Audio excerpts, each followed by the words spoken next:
Republican stranglehold on Texas. This year, we're probably not going to win until 2016. The vibrations that we've been getting, my wife and I, traveling all across the state, is Democrats are not going to wait until 2016. They're going to make it happen in 2014. And we probably have the strongest statewide ticket that the Democrats have ever put together. I mean, you just look, every single one of these candidates has proven track records, they have abilities, they have capabilities, and they have the passion to want to win, which is a little bit different than we've had in the past. Typically in the past, what's happened is Democrats gave up before they even started the race, and they really never played like they wanted to win. Well, there was a famous baseball player that I love to quote. His name was Catfish Hunter. Catfish Hunter once said, "Winning isn't everything, wanting to is." What that really means is that no matter how far behind you are, no matter what point in the game you're at, you always play like you're going to win. Always. You never give in, because the first step to defeat is when you admit that you already lost. So we're never going to admit that we've lost this race, because you know what, we're going to win. Now I have an extremely formidable opponent, name-wise. His name is George P. Bush. So I mean, he's got a significant advantage for name recognition. And remember, in the game of politics, name recognition is a big thing, which is why we're traveling the state to get our name out there and let people know who we are. In the best of worlds, what would happen is candidates would all be measured upon what they bring to the table. Name isn't one of those things. It's your experience, your background, and I bring that to the table. 25 years business experience. It's in the little brochure that we put together for y'all. It talks about my background with the telephone company. I started as an installer for West Electric Company in New York City. Worked all across the Southwest, building telephone offices, and then in the 1970s I went over to Mountain Bell and started maintaining some of the same offices I built. Worked on a few construction projects for the U.S. government, mainly a missile complex that was being built up on the Canadian border in a little town called Concrete, North Dakota. Worked there. Came back and I put myself through college. Matter of fact, I graduated college the year our 5th child was born. She lives in Austin now. She's a registered nurse. We raised 6 children in El Paso, and we have 11 grandchildren and 2 great-grandchildren. And part of the reason that I'm running is because of them. I want to make sure that we leave the same kind of Texas that we found, maybe even one that's better than the one that I found when I got here in the early 70s. Now, just so you know, as I mentioned, I was building telephone offices in New York. It's because I was born and raised in Brooklyn. But my destiny has always been Texas. Let me tell you why. 1949, 1950, my dad was in the Army. After World War II, he went from the Navy over to the Army, and he was stationed for 2 years at Fort Bliss, Texas. Then they transferred him from there to Fort Belvoir, Virginia, a couple of years there, and then they sent him back 1953, 1954 to Fort Bliss, Texas. So I went to all of my elementary school and high school, and even my first years of college and a year in the seminary were all in New York. 1967 rolls around. I decided I wanted to join the military and go to Vietnam. And they sent me to military intelligence school, but they also sent me to a 1-year language school, which just happened to be in Fort Bliss, Texas. So, you know, destiny kept sending me back to Fort Bliss. So I got to Fort Bliss as a private E2. Okay, those of you who have been in the military knows that means no stripes. That's right. And the promotion policy there was you had to learn how to speak Vietnamese and pass the language proficiency test before you could advance one rank. Wow. That meant I had to learn how to read, write, and speak Vietnamese fluently to become a PFC. Okay. So almost a year goes by, and I finally passed the language proficiency test. Got my first stripe, and I was so proud. I walked into my classroom. There were 10 students in the classroom and one teacher. And I walked in, and the first thing my teacher noticed, his name was Pho Minh Tum. You finally got a stripe. I've known you for a year. Look at that, you got a stripe. I said, yeah, Mr. Pho, I passed my language proficiency test. And he said, well, congratulations. You know, why don't we celebrate this weekend, and I'll take you to my mom's restaurant. So his mom had a restaurant right outside of Fort Bliss called the Saigon. And so that Sunday we went to the restaurant, and he ordered food for us, and his sister was the waitress. And she waited on our table. I mean, she was really a knockout chick. I mean, this lady, she was 5 foot tall, 87 pounds, jet black hair all the way down to here. Charming personality. And I decided, no, I'm a PFC now. I'm going to sweep that woman off the streets. And I got 30 days to do it before I ship off to Vietnam. So I was making $117 a month with a $113 a month car payment. So I didn't really have any money to put gas in the car. But the barracks was only 6 miles from the restaurant. So I would walk, I'd borrow a bicycle, I'd do anything I could to get to the restaurant. And I'd tell her mom that I had this really big appetite. I didn't tell her it was for her daughter. But I didn't have any money. Could I mop the floor or wash dishes for something to eat? So I did that every single day. And 30 days later, she still hadn't fallen in love with me. But she gave me her address. And I get to Vietnam, I wrote her a letter. A few weeks later, she answered it. And I wrote her another one. A few weeks later, she answered that. Well, pretty soon we were writing a letter a day, and it's so much different than today. I mean, our son just came back a year ago from a tour in Afghanistan. While he was there, we had these little things. And we would be talking to him in Afghanistan, FaceTime or whatever. I'm not even sure what it is. The kids know more about this stuff than I do. And but back then, I would get like 2 weeks worth of mail at a time, and I put them all in chronological order. And usually it would be delivered with some chocolate chip cookie dust that my sister would send to me. And but I read all of her letters, and she read all of my letters. I came home a year later, and we got married. And then shortly after that, we had our first date. We've been together ever since. The reason I tell you that is because she has been such an important part of my life, number one. But she's been a really important part of every campaign that we've run. When I retired from the phone company, I went back to the university and got my teaching certification, and I taught 4th and 5th grade for a while. And then one of my other language instructors asked me, would we like to start an egg roll company? So I said, an egg roll company, you know, because he said, well, we've got 4 partners that are from Vietnam, they don't speak English, so they want an American to work with them, but they want somebody who speaks their language. So I went to work for them for a year. We made 95,000 frozen egg rolls a day and shipped them all across the United States. Plus, we went around, I got us into every military commissary in the world. All of our egg rolls were there.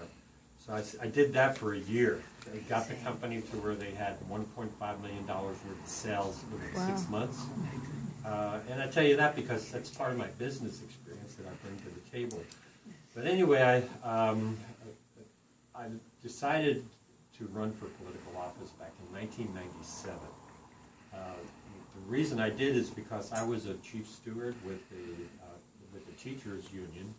And when I left teaching, I got a call from the president of the union saying, we need you to run against Pat Haggerty. And I said, why? Pat seems to be a pretty nice guy. You know, I've known him for years. I know he's Republican, but he's a nice guy. I said, well, have you ever looked at his track record on teachers' issues? I said, no, I haven't. And they said, well, look at it and then tell us whether you want to run against him. So I researched his record, and this guy had voted against anything that had to do with teachers, voted down education issues, voted against smaller classroom size for K through 12. And, you know, having been there and done that, I became passionate about running against him. That's when I found out there's a thing called partisan politics. And that I remember I knocked on one lady's house. We knocked on thousands of doors to try to get elected. I knocked on this one lady's house. She used to work for me at the phone company. We used to take her kid camping with us, and he'd spend the night at our house. And I said, well, Irene, I hope you can vote for me. And she said, John, I'm sorry, but you're a Democrat and I'm a Republican. And I said, but you know who I am. She said, I'm sorry, you're a Democrat, I'm a Republican. I can't vote for you. So I got pretty frustrated with that. I didn't win that race. I mean, this district was carved out, gerrymandered, just for the one Republican that we had in El Paso. El Paso's a Democratic stronghold. So right after that race, we're sitting in the living room and the race results come in. He got 2/3 of the vote, I got 1/3 of the vote. And the family and the people that supported me said, well, now what are you going to do? And I said, well, I'm going to get my guitar off the wall and a beer out of the fridge. And they said, no, about your political career. I said, well, I didn't know I had one. He said, well, you know, you spent all that money and everything on name recognition. Why don't you run for a seat on city council?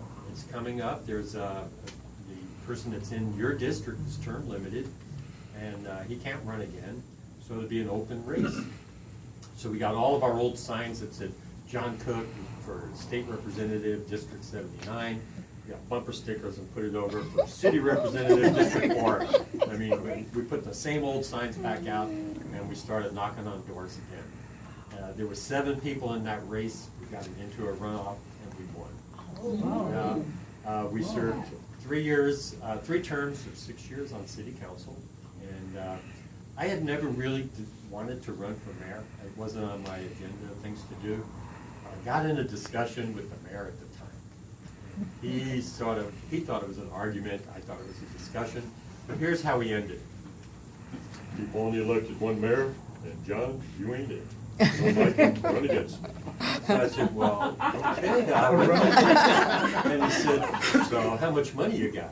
And I said, well, I don't have any money. He said, well, I got $250,000 in my war chest. We haven't even done a fundraiser yet. I said, Joe, you know, if you're half as smart as you think you are, the minute I walk out that door, you're going to hop on the phone, call your campaign manager and say, schedule a fundraiser quick. Cook is after me. It's going to take more than $250,000 to be there. So, didn't your daddy ever tell you, don't bring a knife to a gun? I said, yeah, but my mama said if I did, sneak up from behind. So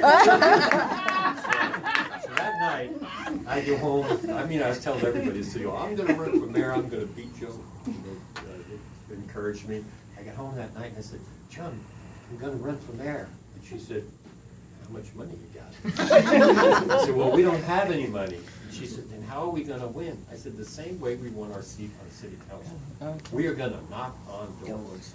So she said, well, do you think we could knock on enough doors to win? I mean, El Paso is the 6th largest city in the state of Texas, and I mean, we got to knock on a lot of doors. And I said, I think we could do 10,000. You and I, 10,000 doors. So what I did is I bought me a bread truck for $2,500, and I put a bus wrap on it as a campaign poster. It was like a mobile billboard. And I would drive that to the, we identified what the 12 busiest intersections in the city were. I got permission to park the bus on the corner. I'd get out there like at 6 o'clock in the morning, jump up on the roof of the bus and just wave at traffic. Cool. I would wave at traffic until 8:30, 9 o'clock. And then I'd drive the vehicle over to City Hall, and I'd work until maybe 1:30. And she'd show up with this little lunchbox with a couple bottles of water and some sandwiches and an apple in it. And we'd take off knocking on doors until it got dark. We in 6 months, we knocked on 17,132 doors. The average household had 2.5 voters in it. That was it? The mayor spent $5 million. We spent $40,000, and we beat him. The reason I tell you that is because this race is very similar to that race. I mean, people tell me, John, you cannot win this race, and there's several reasons why. Number one, his name is George Bush. And I said, well, you know, Texans are smarter than that. We've already been bushwhacked. We don't need to be bushwhacked again. You know, I don't think Texas is ready for this again. And then they said, well, he's got too much money. I said, well, it doesn't take money to win a race. It takes votes. So I'm going to go out and get the votes. I'm not going to worry about getting the money. So if you look at my campaign finance report, we have not even focused on raising money. We'll go out to groups like you, and the next thing, people will make campaign contributions on the internet, and whatever we bring in is fine. I mean, Tom Bodette leaves the lights on at the motels for us. I got my pickup truck, it's paid for, and I got a credit card, I buy all the gas that I need, so we're not worried about it. We have a very small campaign staff. It's my wife and I, and my granddaughter Megan, who's a Texas A&M graduate, 24 years old, and I pay her big bucks, $100 a week, to work on this campaign. And we recently hired an intern for her to help her during the summer. It's my 15-year-old grandson, and he gets $50 a week. I mean, we got a lot of expenses. So the third reason people tell me that we can't win this race is Texas is a red state. Well, you know what? Texas is not a red state. Texas is actually a non-voting state. Yeah. If you take the registered Democrats and compare them to the registered Republicans, the Democrats win hands down every time. Problem is that the Democrats gave up. They didn't listen to Catfish Hunter. They're staying home. They say, well, why even go vote? My vote's not going to make a difference. We live in a red state. The Republicans rule. Well, you know what? If you grab somebody by the throat, squeeze really, really hard, you know what happens?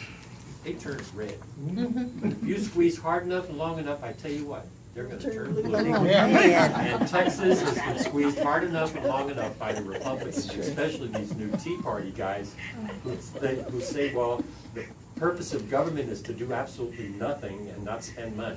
Well, you know what? That is not the purpose of government. The purpose of government is to collectively do the things that none of us can individually do for ourselves. I mean, as the mayor of the 6th largest city in Texas, I knew that people weren't going to go out and pave right in front of their house. I had to pave like the whole street for them. And everybody wasn't going to have a park in their backyard. I had to have parks that everybody could go use. And everybody wasn't going to own a soccer field so their kids could play soccer. The community was going to own the soccer fields. Well, you know what? It's not much different at the state level. We provide education for our children. We provide parks and recreation for them. We provide highways so that they can get around. We help municipalities to get money from the federal government for their mass transit systems. That's what government does. And they do things like water planning, which is something that we have a real need for. You know, in our travels around the state, we have learned a lot about water resources, and we've learned a lot about some of the technologies that are absorbing all the water instead of leaving it for people to use. For example, Wise County. It's almost it's way up north in near just above Dallas, almost to the Oklahoma border. That's probably one of the first areas of the state that they started fracking in. Now, just so you know, fracking is not just taking high pressure water and breaking up shale deposits. It's putting chemicals into the water, and that helps to expedite breaking up those shale deposits. And remember that for every barrel of oil that you get out of the ground using fracking, you use 55 gallons of water in order to do that. So, I mean, 550 gallons of water. It's 10 to 1. So they used to have this beautiful lake up in Wise County, right near Decatur, Bridgeport, I think is where it's technically located. The people who used to have a dock where they kept their boat now have a dock that's on dry land, and you got to go almost an eighth of a mile in order to get to where the water is now. And it's not because of the drought, it's because they're using the water for fracking. And you know what happens to all that water that they destroyed using it for fracking? They can't just leave it there, so they're injecting it back into the earth. Okay. Carcinogenic materials, this is not something that we need to do. No. My opponent in this race thinks that this is the solution to funding public education. You know what? When I was in the seminary, we used to have philosophical projects that they would give us. One was called, "Does the end justify the means?" Well, that's what my opponent is saying, that the end, which is we all agree we have to educate our children to become competitive in a global society. But does the means, which means polluting our earth and using up our natural resources, is that the end that justifies the means? And I would say no. Because if that argument really prevailed, I could just go down to the bank and rob the bank, because I could use that money to send my grandkids to college, which would be a really good purpose for the money. But the means that I used to get it would not be a good means. The same thing's happening here. We're taking something that people don't really understand what's happening. We just came back from, what community was that? Denton. No, Denton. Denton is going to have an item on their ballot in November to prohibit fracking. Yeah, that's right. You know why the city council had the opportunity to pass it? You know why they didn't? Because they were threatened not only by the industry, that they were going to sue them for interfering with their ability to make money, but they were threatened by the state. That the state says, you do that and we're going to sue you. So, I mean, the municipality being threatened by the state, I thought that it was government of, by, and for the people. But not that the current land commissioner, Jerry Patterson, has said that any community that steps up and tries to stop us from using fracking, the state will turn around and sue them. That doesn't seem Texan to me, and it doesn't seem American to me. So this is something that separates me from my opponent. The other thing that separates us is the experience. I mean, I have 14 years of municipal government experience. I was elected the 5th best mayor in the world in a worldwide competition. You know why? Because I stood up for the civil rights of others. I stood up for domestic partner benefits in the city of El Paso, and I paid dearly for it. The religious right-wing fanatics came to us. We had 6,200 employees in the city of El Paso, 2,200 police officers, 750 firefighters, and we offered domestic partner benefits. So if somebody had a partner that was living with them in a committed relationship, shared a mortgage, shared bank accounts, there was like 7 criteria. They had to meet 5 out of the 7. If you met 5 out of those 7, you could actually pay for your domestic partner to participate in the city's insurance program. Well, every Tuesday, at the beginning of our city council meetings, we had what was called Call to the Public. And I would have all these preachers and other people lined up to speak on Call to the Public, telling me how we were promoting homosexuality and fornication. I mean, they quoted from the book of Leviticus till I was tired of hearing from it. And finally I went and they invited me to go to a group called Pastors for Jesus and to talk about the spiritual state of the city. So I did.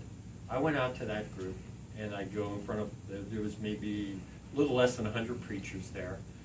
And I was telling them how God had really protected the city of El Paso.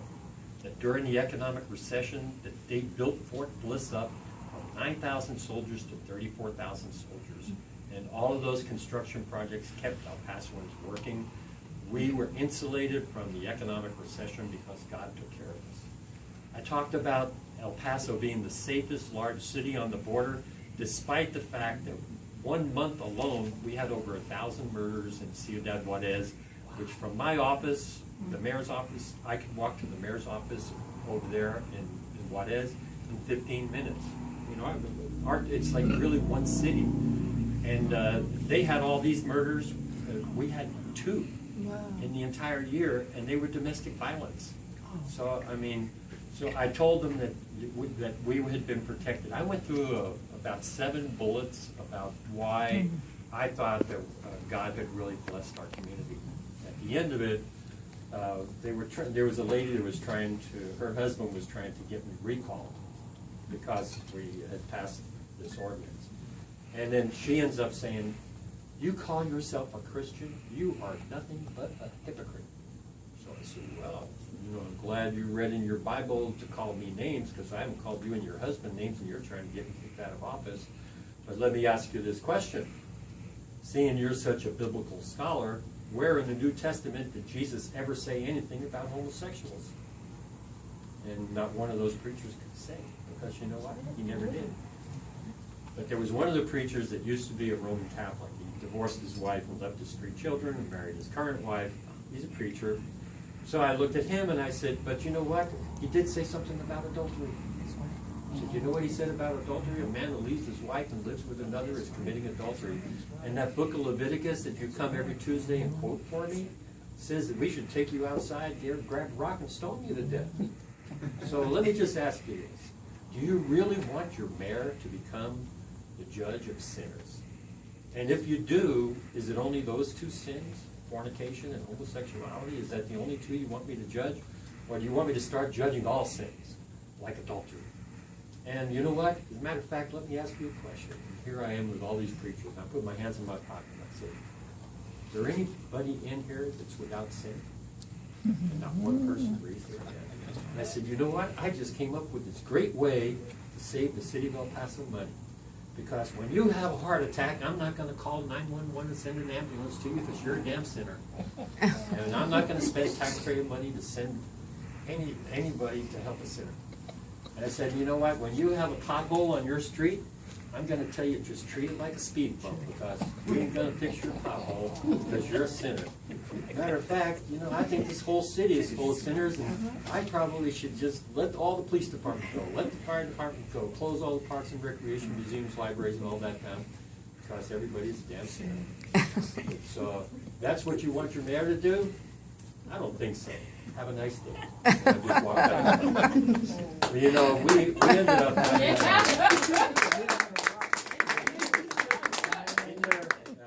when they were trying to recall me, what they did is they started circulating petitions in churches. Okay. I want you to know the ordinance that they had the people pass. It said, the people of El Paso believe in, or actually endorse, traditional family values and will only provide health care benefits to city employees, their legally married spouses, and their dependent children. Well, you know what? They forgot something really important. A retiree is not an employee. So our retirees were no longer covered under insurance because 67% of the people voted for that ordinance and took health care benefits away from retirees. So also a dependent sibling is not a dependent child, so they lost their benefits. And the list goes on. Out of the 6,200 employees, 19 employees signed up for domestic partner benefits. Out of those, 2 were gay. So in order to punish these 2 gay people and these 17 fornicators, they were willing to take health care benefits away from retired police officers, firefighters, city employees who had worked 25, 30 years for their benefits. They were willing to take it away. So right after they passed their ordinance, I put a new ordinance on the table for the council, and it passed. We have 8 people on council. It was 4-4 vote. I broke the tie. So that made me the target of their recall, which is fine. You want to recall me for doing that? I don't mind. But don't circulate your petitions in churches. I mean, I had people who put stuff on YouTube, people standing out the pulpit, and sign the petitions in the back of the church because if you don't, Mayor Cook is going to raise your taxes. Okay, well, you know, now you're even lying. You know? So anyway, I ended up, I called the DA, and I said, look, they're circulating petitions in churches. I looked up the election code, and it specifically says you can't circulate recall petitions in corporations. Will you help me fight it? I'm not going to take the churches on. Okay, well, I'll do it myself then. So I hired a law firm, and we asked for injunctive relief. Well, on a Thursday, the judge gave us injunctive relief all day Friday. His phone rang from all those churches, and you know what he did by Friday afternoon? He lifted the injunctive relief. He said, I ain't taking those churches at all. And then he let them drag out the court hearings until, you know what? We ended up going to at the end of his hearings, he said, it's obvious the law has been broken, but I'm not going to stop an election. So we filed in the 8th Court of Appeals, and we won, and they chastised him for overstepping his discretion. Well, as it ended up, they had filed, after we won that, in the Supreme Court of Texas, and the Supreme Court decided not to hear the case. You know how much we've spent on legal fees right now? $675,000 fighting this. And you know what? That's okay, because every elected official in this state, when he raises his right hand and says, I swear to uphold the Constitution of the United States, to uphold, protect, and defend to the best of my ability and the laws of this state. When I took that oath, I believed in it. And when I take that same oath to become your land commissioner, I'm going to believe in it, to uphold, protect, and defend the Constitution and the laws of this state. That's what my job will be. I'm committed to doing it. People can check my record. I've always done everything that I said I'm going to do, and I've always let my conscience be my guide. You know why? Because my parents raised me to do the right thing and make it popular, not to do what's popular and try to make that right. So, I mean, in the brochure, it'll tell you about me marching with Dr. King back in 1963. But we have the same battle right now for gay people. And you know, you look at the Republican Party platform, and let me tell you what it says. They have a preamble to it. And their preamble says, we still uphold these beliefs that all men are created equal and deserve the right to life, liberty, and the pursuit of happiness. Well, that's what, unless you're a gay person, because, you know, gays and lesbians and transgender folks, in that same platform, they say that they're going to, that they need reparative therapy. But you know what? The last time I checked, you couldn't fix anything unless it was broken. So they're saying that if you're one of those people, you're broken, so you don't deserve life, liberty, and the pursuit of happiness until we can fix you. So I say that I'm going to accept everybody for what they are today. I'm not going to try to change people. I'm not gay, but I sure am happy. You know, and I'm gonna support all. I'm gonna support anybody who needs to be supported, so we can all be treated fairly and equally, which is what our forefathers said we would do. Now, when they said it, they didn't really mean it the way we mean it today, because women weren't the men that they were talking about, and blacks weren't the people they were talking about, and Hispanics weren't the people, Native Americans weren't. But today, I think we all understand that that means everybody. All of God's children need to be treated equally. So we're ready to hit the campaign trail again. From here we go to Pecos. We're supposed to talk to a group of maybe 1,000 people that are there in Pecos for a concert, and they're going to let me play my guitar. I am going to ask if anybody has any questions. I'll be more than happy to answer them. Yes, sir. The current commissioner used to have outreach people to go to every county at least every 2 months. Jerry Patterson stopped those, and I'm wondering, would you at least consider looking into that and whether it was most definitely. It's one of the reasons that I didn't even tell you guys why I decided to run for this race,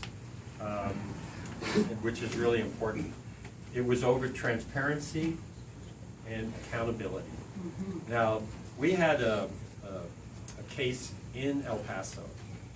We had taken 2,000 acres of land, master planned it, where the streets were going to go, where the parks were going to go, where the roads were going to go, where the libraries were going to be.